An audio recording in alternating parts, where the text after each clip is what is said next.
Hello, my friends, and welcome to Brand Your Dream Show. Today, our guest is LinkedIn expert Heike Heemann. Welcome to the show, Heike. Thank you. I'm delighted to be here. Thank you so much for being here because, honestly speaking, we just had hour of laughing when I did try to pronounce your name. Thank you so much for it. I love this kind of start of the show. And tell us more about how you become LinkedIn coach. I made a career change in 2013 to become a business coach. And I was already on LinkedIn since 2008. And as a new person in Maryland, I decided that to get the word out about how people could connect with me, I would give LinkedIn seminars. So they were the introduction for people to get to know me. 1-hour sessions in different conference room around the county. And that's how I kept going as an advertising venue to get to know me. And a few years ago, I decided to do this full time because LinkedIn is and has been a great source for me to make new connections and make changes in my own career that I think other people are missing out on who are not using that platform. Mm-hmm.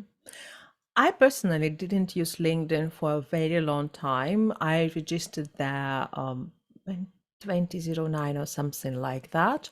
And ever since, I didn't use it probably for 10 years. So there were a few connections, probably around 5 or 10 people. And then last year, I decided to give it a go. So now I have over 500 connections. So Mhm. it's looked nice and solid.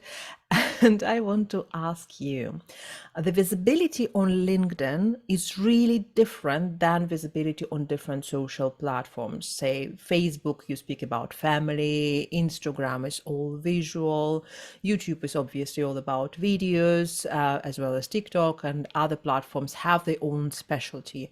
And we knew that LinkedIn for a long time was rather a corporate platform. But now, as you obviously know, there are plenty of entrepreneurs and business people. How do you think people need to show up on LinkedIn? What is now trendy? How to show up on LinkedIn in a right way? Well, first of all, they have to show up.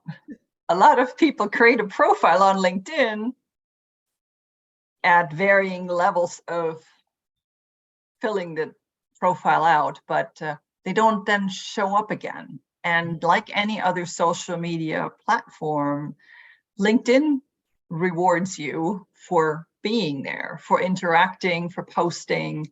So like anywhere else really on social media, you have to show up, which will then give you a higher search engine ranking when somebody looks for a keyword that is in your profile, or if they look for your name. Especially important if you have a more common name than you or I. If somebody is Jane Smith, there are probably literally 1,000 or more. So you have to set yourself apart. And that means your profile has to be maximized with keywords, and then your interactions have to be regular. And that is interacting with other people's posts, but also posting your own content. Mhm. And the keywords, the interesting thing which you said like 3 or 4 times, honestly speaking, this is a word which is triggering many people when social media experts start saying like, oh, you have to use hashtag keywords and all this kind of things. And normal people who are not exposed to social media as expert that much, they're like, how can I use the keywords if I am an entrepreneur? I'm also sometimes looking for the job part-time or something like this, which is a case for many entrepreneurs at the beginning. Mhm. And, I do so many things, I wear so many hats. So how can I choose the keywords and be chosen for every single aspect of that, what I do? Should I limit myself? Should I expand myself? How to choose the right keywords? You want to figure out what it is you want to be found for. So if you want to be found for your social media expertise, then social media expertise is a keyword string that you want to use. If you want to be found for being a acupuncturist for arthritis pain, then that keyword string needs to be on your profile, and it needs to be in your posts. And on your profile, it needs to be in more than one location. So first, I guess, stepping back on the marketing side, you need to know what it is you offer and who you are offering it to, who you want to be found by, and what language they speak, because they may not use the same terminology that you use. So how would someone find you for what you do? Maybe it's not acupuncturist, maybe it's just help for pain. So you need to know your clients, and you need to know your own skill set. And then out of that comes a list of keywords. And there are certainly plenty of people that can help you figure out what those are for you if you have a mental block because you're sitting in front of a blank page and you can't come up with ideas. So that's where people reach out to you, to me, to other experts, to just help them narrow that down. Okay, so let's say we were talking about the keywords. Every platform have their own things. Like, for example, YouTube have tags, hashtags for Instagram, and nowadays they're actually blend across different platforms. So what other elements like this can we use for LinkedIn? What is common for LinkedIn apart of the keywords? Well, you can use some of your keywords as hashtags. You don't want to, fill a post with nothing but hashtags, but hashtags are used on LinkedIn quite frequently as well. So that is something you can bring over from other platforms. And what is this hashtag strategy? For example, I remember when I was talking with a Reels expert, he was talking about using specific hashtags for millions of audiences and for smaller audiences. So there is a specific strategy. Is there anything like this on LinkedIn? Well, like anywhere really. If you think about it, LinkedIn is a search engine. To me, it's a search engine for people. So how do you describe yourself? How do you describe your services? Are there certain themes throughout what you post that you can use? And within that, let's say you're looking to buy a new pair of shoes. You won't go to Google or Bing or whatever platform you use for search and put in shoes. You're going to put in red sneakers for women, size, whatever.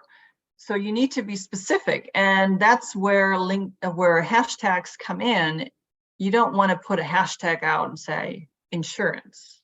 Maybe it's health insurance, maybe it's life insurance. Whatever your niche is, make it at least a 2-word combo, and make it a combination of keywords that are already existing and maybe 1 or 2 that are specific to your company. So maybe it's the company name, or in your case, the podcast name. So you can develop your own following based on people finding you through those other keywords that are already out there and that are already commonly used. And then once they see your content and like it, then they might switch over to your hashtags.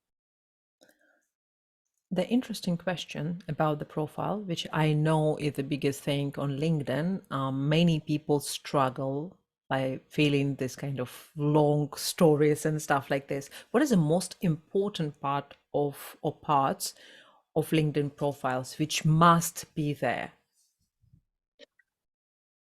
The most important parts are your profile picture, so your headshot, your headline, and your about section. Now, of course, I would add more. I would say the 4th one is recommendations. But let's start with the headshot. A lot of people have professionally done photographs, and that is what you should have. No matter what your profession on LinkedIn, it should be a professional headshot and not a picture of you on vacation on a beach or holding a trophy fish that you caught or something like that. your headline needs to say more than your current job title. A lot of people don't realize that they can customize their headline. You have 220 characters, and those need to be inviting to your potential client, the people you want to be found for. And for an entrepreneur or someone in business, an easy formula there is, I do this for this audience to either gain or avoid that. Mm-hmm. So I am a coach who helps career changers and entrepreneurs rebrand themselves on LinkedIn without the headache of having to do it themselves if they don't want to, something like that. So if you have a phrase like that that you can fill in, it usually is going to fit in those 220 characters. Mm-hmm. But you really want to speak to your audience. Who do you want to be found for, and what is their problem that you solve? That's what needs to be in the headline. And the about section then needs to expand on that. Plus, it should have your contact information, because the contact information already on your profile, the LinkedIn, the email that you tie your account to, is only visible to people that you're already connected with. But if you show up in a search and somebody really finds your profile interesting and they want to reach out, make it easy for them. Give them your phone number and or your email address. And if you have a store location, then give them your physical address. Don't do it if you work from home, that's not safe. But otherwise, have some way in the about section, either at the beginning or at the end, or both for that matter, for them to get in touch with you. Mm-hmm. The about section should not be a recap of your professional history, the degrees you got, the jobs you had. No, it needs to be now and forward looking in how you help your clients. Mm-hmm. That's what's important in the about section. And throughout both the headline and the about section, as you describe what you do, you want to throw in the keywords that you've determined you want to be found for. So is it acupuncture? Is it, whatever it is you do, put it in there. It should come up anyway because you're describing the problems you solve. So that right there is part of where your keywords fit. But those are the main sections. Do you think, I got a recommendation, like, in that headline section, you just need to stack the keywords, like, after comma or something like that, and that's it? Do you think it's more effective strategy, or the pitch, short pitch is more effective strategies than just stack of keywords? I think it's better to do sort of conversational, like I help people with X. As opposed to just keyword stacking. LinkedIn doesn't like that. Their algorithms probably punish you for it, although I can't vouch for that. They don't share their algorithms with other people, but it's not necessarily appealing to the person that reads it either if it's just keywords. And you really want to have it's the beginning of a conversation. Mm-hmm. And the conversation eventually, hopefully, leads to a connection, which then leads to communication on the LinkedIn Messenger, which then hopefully leads to either a phone call or email correspondence. But it's supposed to be a conversation that grows and builds your know, like, and trust factor. Because people like to buy or work with people they know, like, and trust. And how do they get to know you? In conversation, not if you're just keyword stacking and doing the best you can to work through the algorithm. Interesting. So far what you said is super logical, and I agree with everything. And interestingly, the suggestions which I received before were not that logical. So fantastic. I'm excited. So speaking about the authenticity, that's a question for LinkedIn, because for LinkedIn, you see, as it was corporate for so many years, it's still keeping this concept or idea or vibe let's say, of the corporate world. So like, Mm-hmm. that suit kind of things, the serious photos. They're not very inviting, stacking of the keywords, like, Mm-hmm. for example, about section about written from the third person, like this person and so on. So absolutely not conversational in any ways. Mm-hmm. Yeah. Many people told that it has to be business English, so it's written in such a way that you have no clue what does it mean, because it's like tons of because in English there is two types of English, which is pretty Yeah. much British English and Latin English. And Yeah. if you stack this with Latin English, which is abstract form such as property versus house, that pretty much a lot of abstract concepts which means nothing at all. And Mm-hmm. we saw it like all the time. 80% of Right. LinkedIn is like that. I know that LinkedIn is trying to move forward a human face of LinkedIn, and Mm-hmm. they try hard. Do they reward people for more authenticity, and how authenticity looks like on LinkedIn? Because when I say that, it sounds to me like oxymoron, being authentic on LinkedIn. That's interesting. I feel bad about that. Tell me more. I don't think LinkedIn rewards you for authenticity, because how would they know? But your audience will, by connecting with you. If you speak in abstract terms and you look very serious on your photo, or don't have a photo showing, even though you have one uploaded, it's not appealing. And you have to remember that when somebody does a search on LinkedIn, you're not the only one who comes up. So they're going to compare your picture, smiling or not, and your headline, stuffy and filled with corporate slang or appealing and talking to their problem, with the next person. And so it's really important to speak normal English, or, the website is available in other languages. So whatever language you're using, if it's German or French, just be you.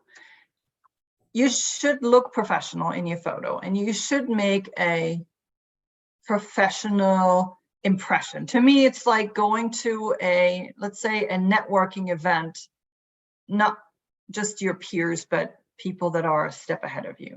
How would you dress to impress them? In some industries, it's still t-shirts and jeans, because, Google has ping pong tables and whatever they have.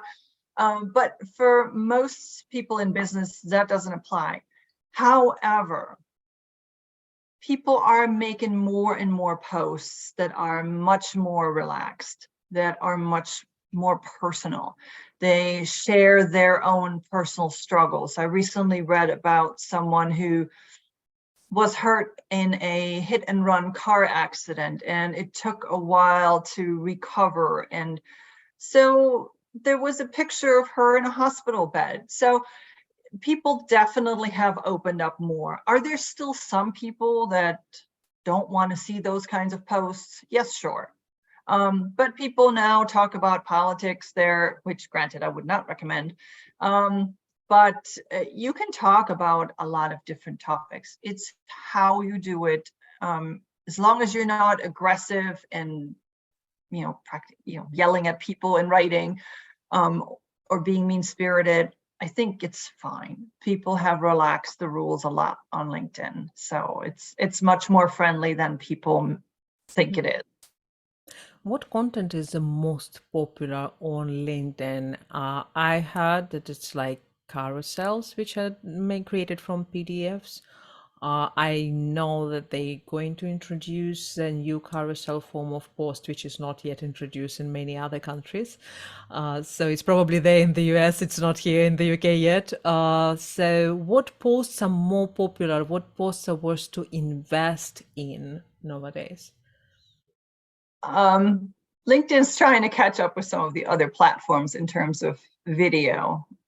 Just a few years ago, they made all the photos bigger, so they really wanted to go for the visual.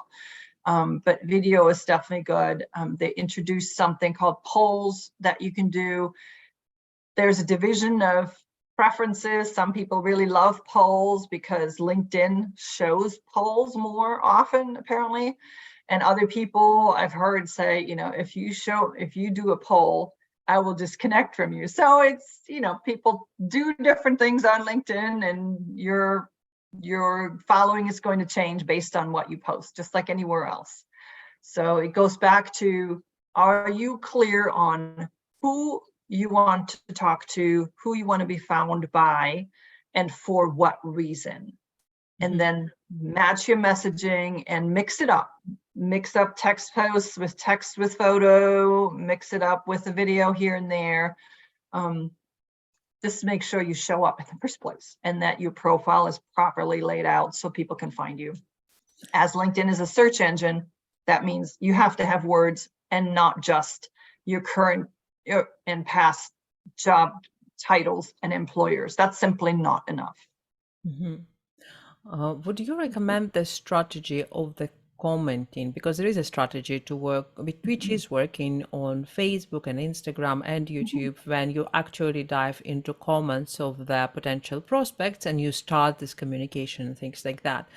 But for LinkedIn, if you start commenting on other people's posts, they appear in your profile and you almost claim that statement. So there is no way you just silently comment somewhere and, invisibly, nicely. You basically claim that you are just comment under this post. It's on your timeline and everybody sees that you just commented there.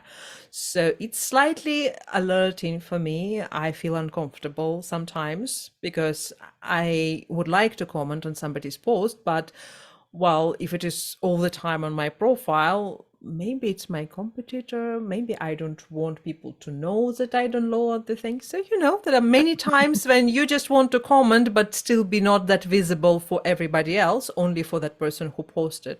So what is your strategy about the commenting on LinkedIn?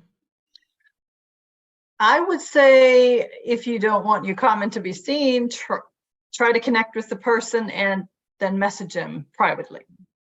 Otherwise, unfortunately, your comment is going to be seen because people can check your activity status. But to me, that actually is a benefit, because if you don't interact and people go to your activity and there's nothing there, they are going to assume that you're not active on LinkedIn, even though you might be messaging every day behind the scenes. So you have to comment on people. Now, the comments should be, something that you are not scared to share with the world. Not sure about commenting on competitors, but even there, somebody may be a competitor because they do the same thing that you do, but they're not you.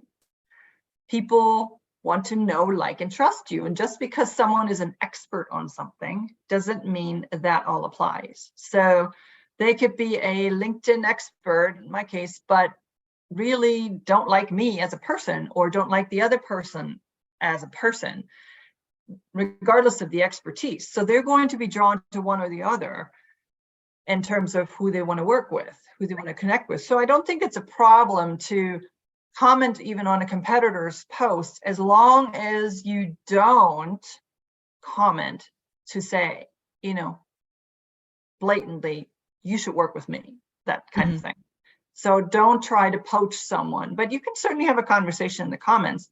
And the other thing is, your comments are going to disappear in your timeline, in your activity line, just like anywhere else. So if you want less exposure to a particular comment, then just make sure you place other comments and other posts that will push that comment you don't want so public further down. What if we will use the strategy which I used like many years ago? It just came up in my mind that this commenting can be used in a very similar way. So many years ago, we were using a lot of recurring content, like, sharing on Facebook from some interesting sites and stuff like that. Then due to the algorithm, it became irrelevant because nobody see your own post. Now you start sharing somebody else's post. It's like, no. So nobody's sharing, nobody love anybody anymore. Thank you for Facebook algorithm. But, on LinkedIn, we can actually use this commenting strategy for recurring content. Like, for example, I share a lot of content on my YouTube for community part from museums, because museums is a part of interest for my community. I talk a lot with nerds. I talk a lot with people who are interested in art and beautiful imagery and things like that. So, and I love museums personally. So it's like personally for me, my hobby to visit every single museum. I like, museum girl, spend all day there, just enjoying cafe, sitting there, talking on the phone, working in museums, my thing. So I taught many of my clients, by the way, like, guys, we are meeting in a nice place. And this is the first time they understand that museums have cafe, they have free toilets, everything. You can meet there, you can enjoy all day talking about business, enjoying art and stuff like that. Fantastic time together. It's a very different level of connecting. My tip to everybody, meet in museums. So thinking about that, if I will start commenting, let's say on MoMA's page, so obviously it will appear in my timeline as a recurring content that was appearing many years ago. So basically it's the same recurring strategy, but you commenting. So does this commenting will somehow be rewarded by LinkedIn? Because technically I become an active user and I'm sharing the content which is not harmful for me at all, rather, beneficial. Can that be an interesting strategy? Well, it will be a strategy in that you will see more of their kind of content. So I use that strategy for learning purposes. If I'm following someone who is basically teaching me their expertise, then I will follow and occasionally comment, and then I will see more of those posts. You can try to use that strategy also to get them to notice you. That may not work with a company, a museum that has thousands and thousands of interactions on LinkedIn, but it may work with a smaller company or person that you want to be noticed by. And that could be a potential client where you're posting, commenting on their stuff.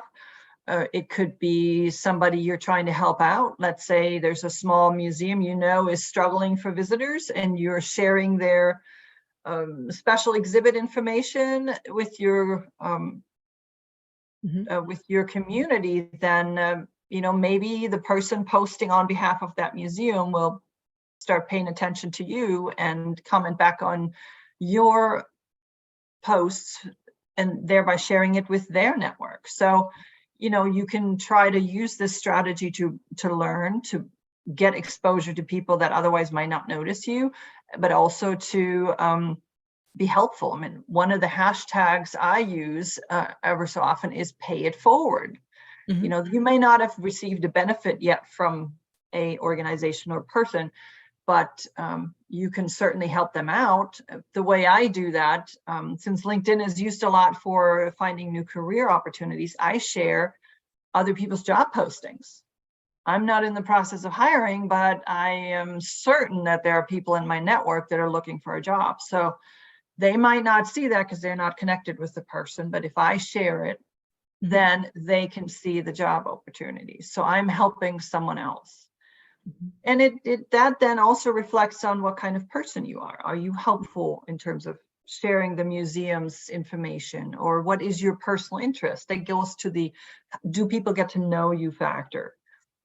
And you may find clients that work with you specifically because you share that interest. That's exactly what I'm looking for, because interestingly, I realized that when I created shorts for YouTube and TikTok videos, and I shared the tag Love Museums or something like that, I got tremendous amount of people watching that videos, and actually it attracted more general public to me. That's why I'm asking, because let's say that, as you say, there are smaller companies which can have the direct response with us, but Mm-hmm. also there is a general interest, such as Yeah. movies, such as books. Like, I'm very connected with nerdy community, and to be honest, every second person on this podcast is mostly a nerd of some kind, and like, may the force be with you. Everybody knows what does it mean. you know and then it's May. So totally. And that's like, when you connect with people on a very bonding with people rather Yeah. on the Yeah. interest level. Yeah. So that's an interesting thing to think about from the LinkedIn perspective, because still LinkedIn to me is slightly stiff, I would say, in terms of vibe. They trying hard, Mm-hmm. but they're still there. So thinking about authenticity continuously on that, there is a very common strategy to obviously sneak to somebody's cold emails and things like that. Luckily, or not, on LinkedIn, you have a very different process. So if you sneak to somebody's email and they don't know you, you have to mention where did you meet these people and stuff like that. So do you recommend this strategy? What is the right way to do it, or not to do it at all? I'm not sure I understand what you mean. The cold emailing. Cold messaging The cold messaging to through your, mail. Yes. yeah, sorry for emailing. Yeah, I mean messenger. It's okay. It's okay. It must work for some people, Mhm. but I'm not very fond of it, especially if that email is a sales pitch. If there's another reason, yeah, that's fine. But if it's truly that your first contact is to reach out and sell something, I often don't accept those invitations. Or if I've accepted an invitation and then the first message is Mhm. some kind of a sales pitch, then I may ignore that person. Mhm. I'm not generally disconnecting, but I will ignore those messages. And you have just lost a potential customer because you don't know me. So how can you try to sell me something? And along those lines, people try to use automation on LinkedIn, Mhm. which is very much against LinkedIn's terms of service. And you can get your account locked for that. But even if they don't notice it, often this automation doesn't exactly match up with what people put in their messages. For instance, I'm a LinkedIn coach, but occasionally I get a message that is more towards a fitness coach because Because a coach. some program was just looking for coach and Mhm. they didn't filter it out sufficiently. So that can happen with all sorts of messaging. It can be location based. Like I get a message that says, come to our networking event in Miami, Florida. Well, I'm in Wisconsin, so I'm not coming to your networking event. It's too far to commute. So things like that. So you want to be personal, and when it comes to messaging, to me, it's about quality, not quantity. Mhm. If you send out 100 messages a day, which, by the way, if you start from zero and you go to that, they will lock your account. That's a Mhm. no-no. Then you're not really making a connection, and anybody that's in your network is just a number. Mhm. But they will never be able to introduce you to anyone. They will never write you a recommendation. They will not endorse you for your skill sets. And they may block you. And who knows, if enough people block you for these kinds of cold messages, you, Mhm. again, may have your account locked up. So, Yeah, it's someone recently sent me 3 messages. I think even first was sales message. I'm not sure was the second sales message or the first straightforward, but they mess up with automation, and therefore it was hello, quote unquote name. The actual automation didn't work with a name adding, yeah, and it was mesmerizing. It's like really somebody is going to pitch me and really not even care to add my name. It was yeah. so bad. It was really bad. And I think to circumvent that, that's why some people add emojis to their name field, or they like there's one LinkedIn expert actually who has spaces between all the letters. Mm-hmm. So he knows if somebody sends him an email with the spaces in the letters, that it's automated. Okay. Because if you write it out normally, you wouldn't add those spaces in. So yeah, it's a problem, but that's how LinkedIn makes its money, I guess. No, it's really interesting. You know, there are plenty of tactics which are not working on social media, and that's the point, to communicate with an expert like yourself to see what works, what doesn't work. Because for people, you know, wasting time on social media is the worst thing ever. And I'm going to interview the expert of social media. She's helping people to be visible on various social media, and in her podcast she speaks a lot about the addiction to social media. Oh, yes. Yeah, and I think that's what we're going to discuss. So therefore, this is an idea which I think we need to be more proactive and really know what we're doing on social media, especially on LinkedIn, instead of throwing everything in one direction and get no results and then be upset.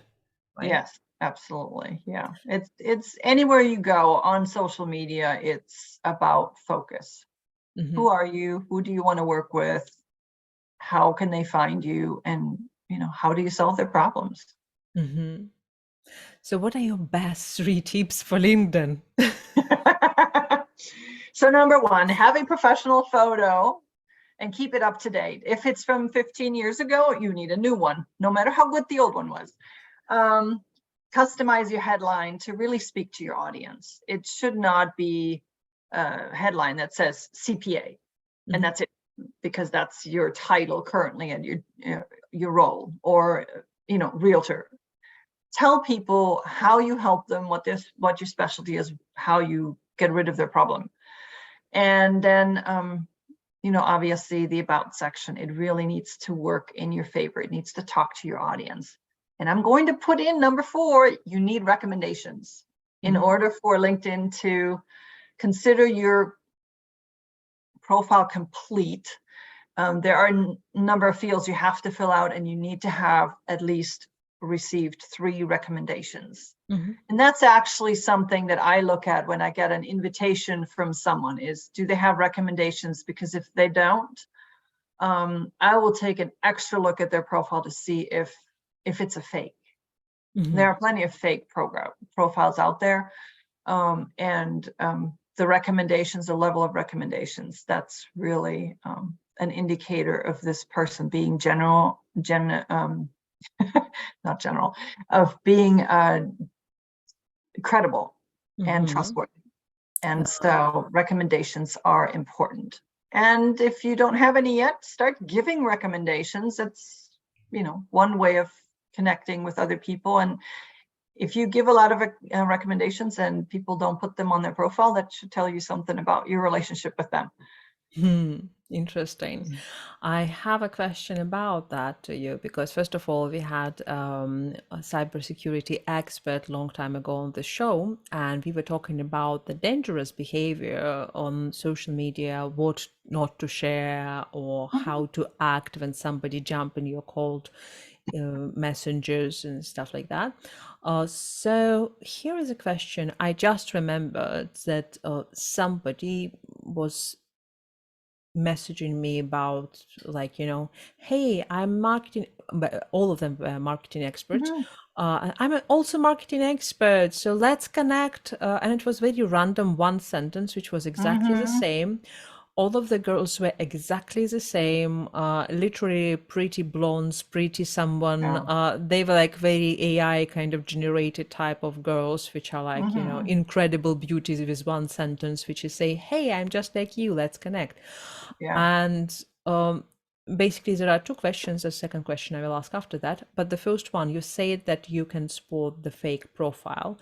To me, it was screaming fake profiles. I didn't even have to go there. So I just blocked them and that's it. How do you go about the fake profile, unless it is really, really obvious that this profile is fake? So how do you go with fake profile? What is it? Yeah, it's a little bit of research. for instance, if you open LinkedIn on Google Chrome, rather than, for instance, Internet Explorer or Firefox, on Google, if you click on their profile picture, you can do a Google search for that image. And I have found people's headshots being taken from a fashion magazine or a photographer's headshot page. So you can do that. Again, it's the recommendations, it's their public activity. We talked about that earlier. And, if they're not active at all, then there's a good chance that behind the scenes is not quite up to par. Although that said, there are a lot of people that set up a profile and then go away for 3 months. I don't know where they all vacation, but they just disappear. So there's no activity. But yeah, just, read some of what's written on their profile to look for obvious weird grammar and English mistakes, just to verify. I mean, what I do too sometimes, if I'm not sure whether I want to connect with someone or not, I just leave the invitation sit. I don't delete it. I don't accept it. I just let it sit. And then I come back to it a couple of weeks later and see, okay, now maybe they were new to LinkedIn and now they've actually filled in their profile, or there is some activity. So, just because somebody isn't looking fantastic right now, you can give them a chance, but be careful too. There are still some people that only will connect with people they have met or interacted like this with on Zoom, that they will not accept strangers. I will accept strangers, but that's your own policy ultimately. How do you set up your group of followers? One of the questions which is relevant to that, I remember that pretty much LinkedIn is actually closed community, because the person, when you accept this person, basically have access to many of your accepted connections. So they become close connections. So this idea of the close connection, second connection, and all the things tells a lot about person who you accept. So it's your personal responsibility who you accept. And I remember the tactic on Facebook, when somebody just jump in your friend list and they're like, hey, let's be friends. On Facebook, it's way, way easier. And then after a second, 2 days or something, you see that they befriend everybody on your friend list. And I stopped accepting friend requests like long time ago, but I noticed interesting thing. Somebody jump on my friend list kind of request, and then I click on them maybe 2 weeks after, because as you say, somebody can be new or whatever. Sometimes I check it later. And suddenly you see that you have 20 people in common, which means that while you didn't respond to that request, they nicely befriended every single person around, and you still don't know this person. So question is, I remember there was an idea that if you want to be exposed to the specific community, such as UK market or the US market or specific any geography market, you're not supposed to connect as much with people all around the world, probably focus on your community. And so LinkedIn will connect you more with this community. Is that true?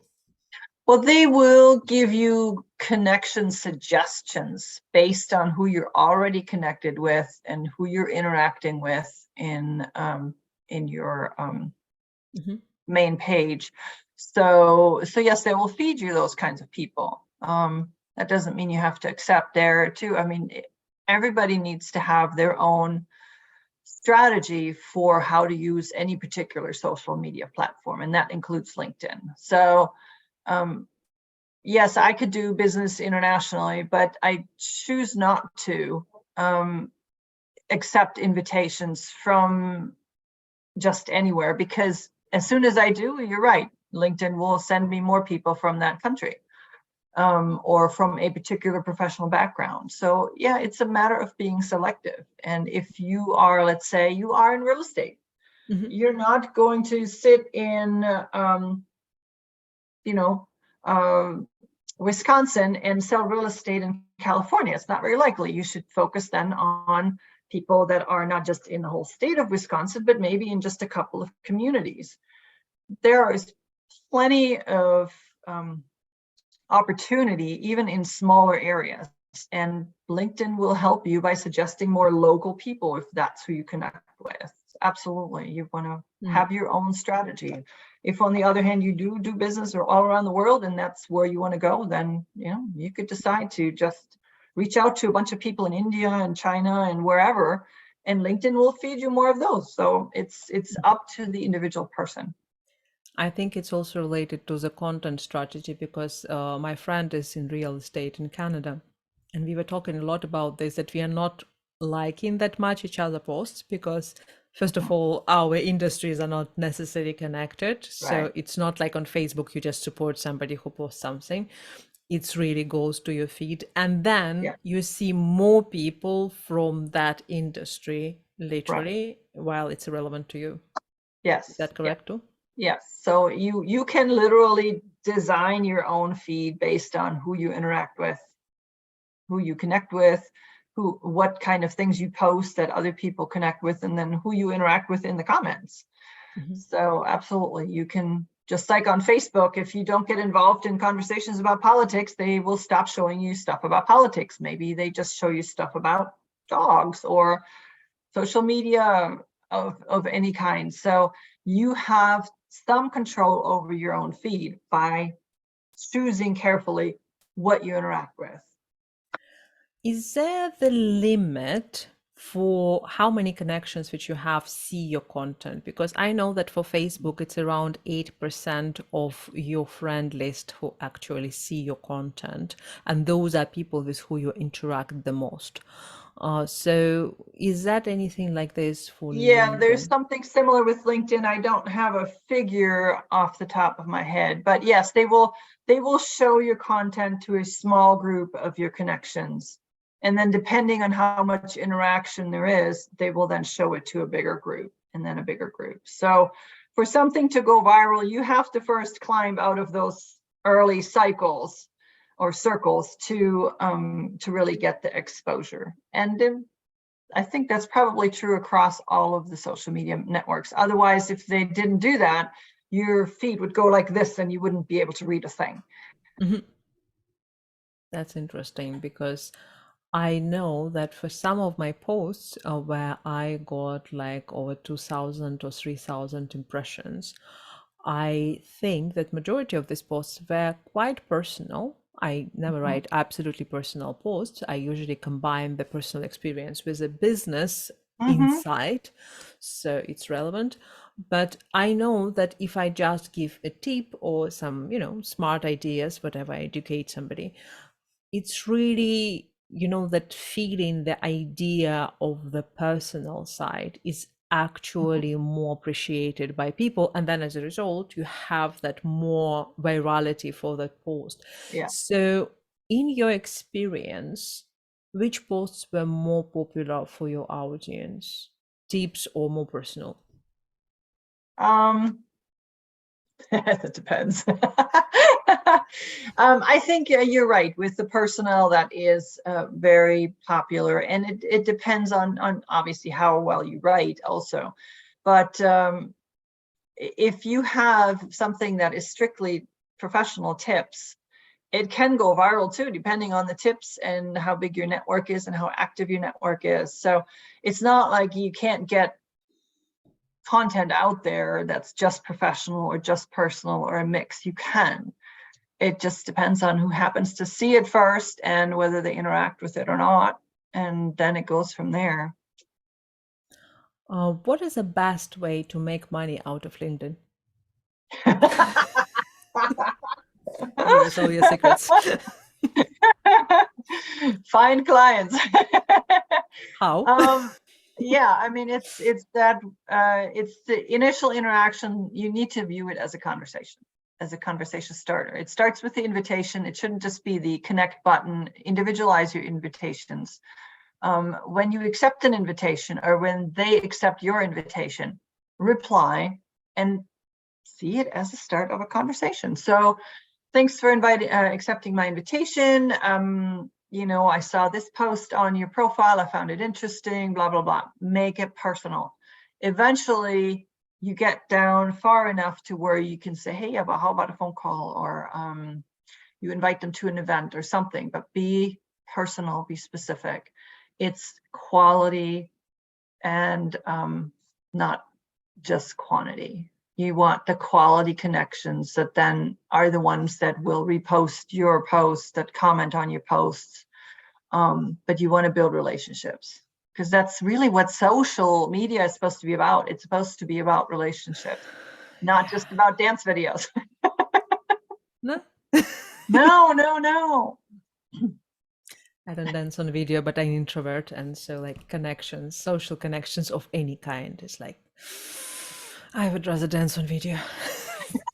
Silently, That works. Actually, I did that. It does. Oh my gosh, that's funny. Oh my God, how people can connect with you. Tell us about Oh, well, the best place is LinkedIn. So my name is kind of unique. You don't even have to type it all in for me to show up. But if you want the actual link, it's www.linkedin.com/IN//HeikeHeemann. Yes, I insist on that second N. But as I said, you don't have to type it all in. If you just take my name, It will be in the description. It will be under this video. No worries, guys. You will just click on it and Yep. Reach out and customize that invite. oh my God. That's a good test. Found me on this podcast. Yeah, the better you customize the invite, the more chances you will talk. Yes, that's right. All right, let's be serious. Let's not make it easy. Thank you so much for this. Thank you, Eve. I appreciate it. It was great.